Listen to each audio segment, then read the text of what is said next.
Poder tomar os vossos assentos, por gentileza? Meus irmãos, eu quero louvar a Deus pela vida do nosso ministro, pastor Valdeci, meus irmãos. O Valdeci foi um homem que eu tive o prazer, igreja, de conhecê-lo ali em Genebra, na Suíça, onde acontecera ali uma fraternal da nossa comunidade. Eu tive esse prazer, né? Eu já estive aqui com ele no mês de outubro, se não falta memória, e aqui eu estou novamente. Falei para ele, pastor, eu estarei indo para Portugal. Eu liguei para Deus que me parece há 2 semanas atrás. E eu vou estar com o Senhor, glorificando a Deus aí na igreja onde o Senhor está pastoreando, né? Obrigado. Sou teu amigo. Você sabe que você mora no meu coração, não sabe? Você sabe disso, né? Só não esqueça daquela picanha, viu? Eita, Jesus. Amém? Irmãos, diga assim, graças a Deus. Cadê o tecladista? Tinha um tecladista aqui, meu querido. Se você sair daquela cadeira, eu vou lhe dar um beijo na sua testa, viu, meu filho? Não saia daí mais. Fique aqui sentado ali, meu amigo. Né? Irmãos, por favor, abra as vossas Bíblias no Evangelho de Lucas, capítulo 10.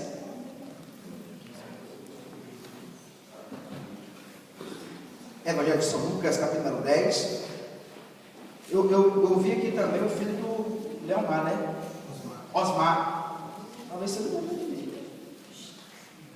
Lá eu estive lá na casa de pai, lembra? De manhã cedo.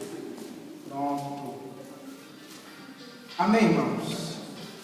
Glória. Serei breve em minhas palavras, mas a palavra será bastante objetividade. Lucas 10, amém, irmãos? Versículo de número 30 a seguir. Posso ler, igreja? Amém? Eu posso ouvir um amém? Amém. Em resposta disse Jesus: um homem descia de Jerusalém para Jericó. Quando caiu na mão dos assaltantes, estes lhe tiraram as roupas, espancaram-no e foram, deixando-o quase morto. Aconteceu estar descendo pela mesma estrada um sacerdote. Quando viu o homem, passou pelo outro lado. E assim também o levita, quando chegou ao lugar e o viu, passou também para o outro lado. Mas um samaritano, repita comigo, samaritano. Outra vez, samaritano. Estando de viagem, chegou onde se encontrava o homem, e quando viu, teve piedade dele. Aproximou-se, enfaixou-lhe as feridas, derramando nelas vinho e óleo. Depois colocou-o sobre o seu próprio animal, levou-o para uma hospedaria e cuidou dele. No dia seguinte, deu 2 denários ao hospedeiro e disse: cuide dele, quando eu voltar, lhe pagarei todas as suas despesas. Amém, queridos?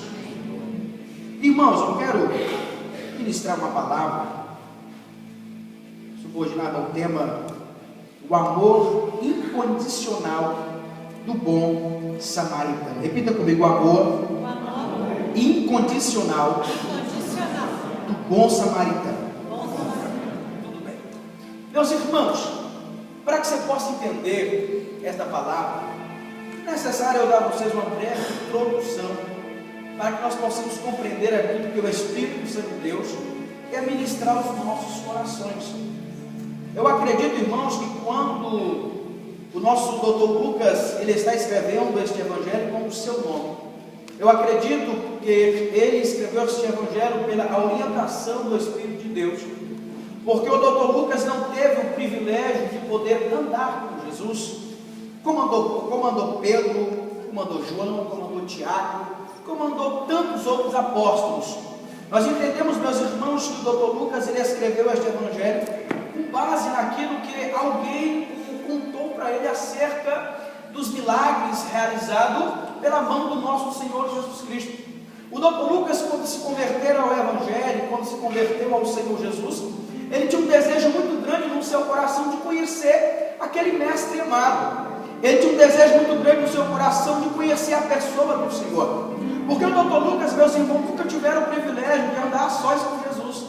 O Dr. Lucas nunca tiveram o privilégio de um dia pegar o barco e poder estar com Jesus, dormindo ao lado de Jesus no barco, como os 12 apóstolos tiveram.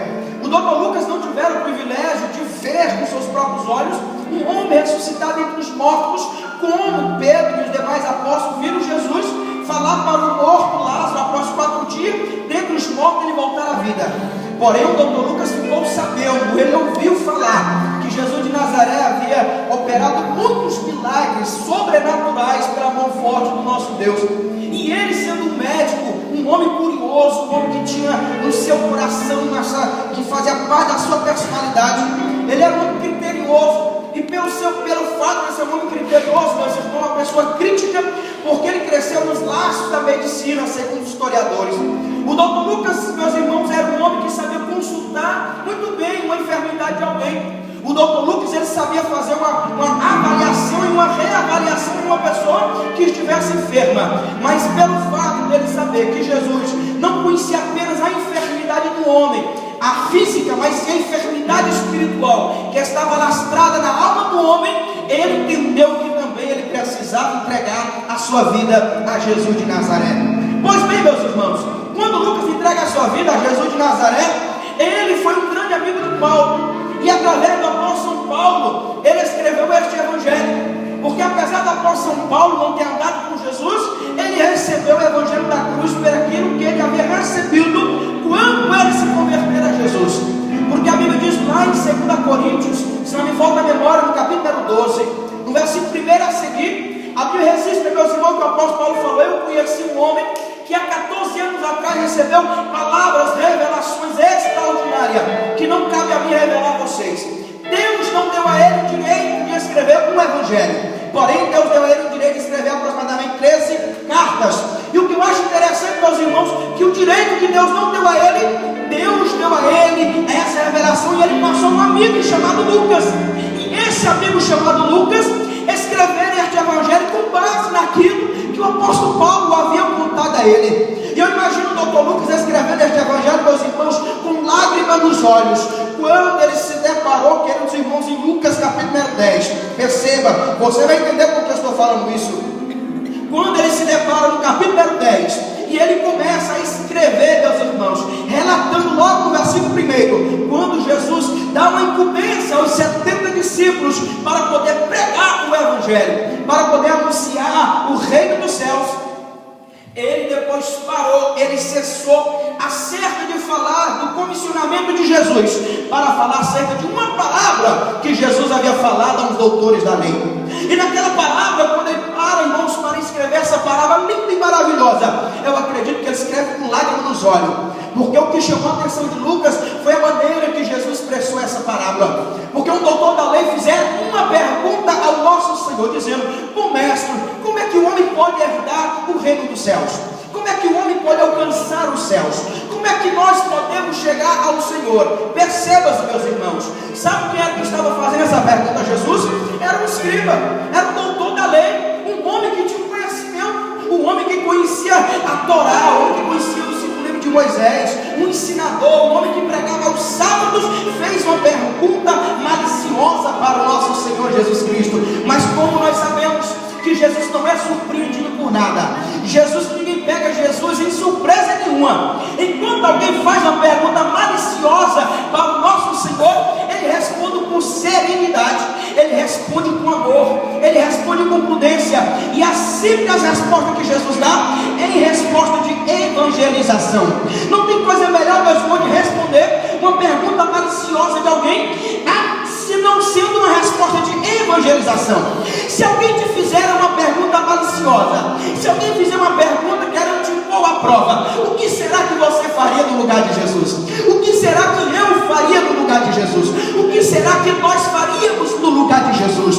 Porque é mais ou menos assim, irmãos. Quando alguém quer nos provar, nós provamos dando resposta a ele com amor. Quando alguém quer te fazer questionamentos, nós respondemos a essa pessoa ensinando o amor. E em prova dessa resposta, resposta, Jesus contou para ele uma grande parábola, e para mim particularmente é a maior parábola que eu já vi na Bíblia Sagrada. Para mim particularmente é a maior parábola, porque nessa parábola Jesus traz grandes ensinamentos. Primeiro, ele ensina para o povo o que é o verdadeiro amor, e para falar do amor, não há nada melhor do que falar sobre um samaritano e falar sobre um judeu. Porque, meus irmãos, quando Jesus relatou aquela parábola, ele começou dizendo assim: olha, havia em uma certa ocasião, em uma certa época, uma grande festa lá em Jerusalém. Perceba, aonde, irmãos? Aonde, igreja? Fala Jerusalém. Eu imagino que essa festa poderia ser pelo menos uma das 3 festas de peregrinação, ou a Páscoa, ou a festa dos tabernáculos, ou a festa do Pentecostes, pelo menos uma das 3, porque naturalmente as pessoas se dirigiam a Jerusalém pelo menos uma vez por ano, e diretamente numa dessas 3 festas. E eu imagino que era uma dessas 3 festas. Imagina ele descendo de Jerusalém. Jesus conversou: imagina agora um homem descendo de Jerusalém para Jericó. Detalhe, irmão, não era subindo, era o quê? Era o quê, irmão? Descendo, sim ou não? Descendo. Irmão, uma descida de cerca de 762 metros ao nível do mar. De Jerusalém a Jericó era cerca de 28 quilômetros. Perceba, as 3 principais cidades de Israel que havia era Cafarnaum, Jericó e Jerusalém. Enquanto Jericó era conhecido como a cidade das palmeiras, Jerusalém era conhecido como a cidade do Deus vivo. Enquanto Jericó era conhecido como uma cidade de grande riqueza, Jerusalém era conhecido como a cidade da adoração. Enquanto Jericó era conhecido como uma cidade amaldiçoada pela boca de Josué, Jerusalém era conhecido como uma cidade aonde Deus estava presente. Então todas as vezes que o homem subia e descia, ele passava por uma cidade desértica, ele passava por uma estrada perigosa. Segundo alguns estudiosos, essa estrada era chamada de caminho sangrento. Mas por que, irmão, traz um caminho sangrento? Eu vou explicar para vocês. Porque era uma estrada onde havia muitos ladrões, pessoas perigosas, assassinos, pessoas, meus irmãos, que cometiam todo tipo de injustiça, pessoas, meus irmãos, ladrões que sabiam que ali aquela estrada dirigia sempre pessoas a Jerusalém, e ele sabia que essas pessoas que iam a Jerusalém e voltavam para Jericó, ele sabia que essas pessoas estavam tanto levando dinheiro ou como trazendo algo de Jerusalém para Jericó. Por isso que era um povinho de salteadores. Agora imagina a igreja, irmãos do Senhor, imagina os santos do Senhor, aquele homem descendo de Jerusalém, saindo do lugar da adoração, acabaram de prestar um culto ao Senhor, acabaram de prestar uma homenagem ao seu Deus, como nós acabamos de fazer agora, correndo aqui, adorando, louvando o nome do Senhor. Mas o que ele não imaginava era que ele seria surpreendido quando ele estivesse retornando para a sua casa. Sabe o que eu aprendo com isso, meus irmãos? É que também quando nós estamos adorando ao Senhor, quando nós estamos na presença de Deus, nós esquecemos do que está em nossa volta. Quando nós estamos na presença do Senhor, nós não lembramos da conta que vai pagar amanhã. Quando nós estamos na presença do Senhor, nós não lembramos daquela prova que nós acabamos de passar há 5 minutos atrás.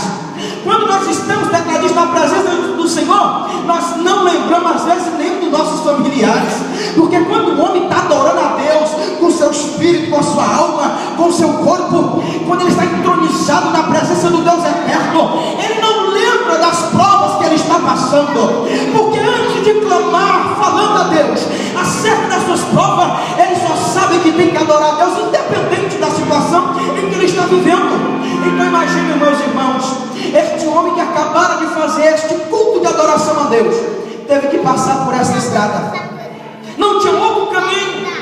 Porém, na sua volta à sua cidade, ele foi surpreendido pelo covil de ladrões. Os ladrões, meus irmãos, observaram que ele era um homem que tinha dinheiro, eles observaram que este homem tinha economia. A Bíblia diz que esses ladrões desceram nesse lugar deserto, aonde, meus irmãos, só passavam pessoas na época da peregrinação. Ele vai a este homem simples, um homem maduro, porém um homem simples, um homem adorador, porém um homem simples, porque adorador é muito simples. Adorador não precisa, né, pastores, chamar a atenção, porque um verdadeiro adorador, ele adora com essência. Um adorador não precisa chegar e colocar cabeça para chamar a atenção, não, porque um adorador adora a Deus com essência, com sinceridade. Agora imagina ele naquele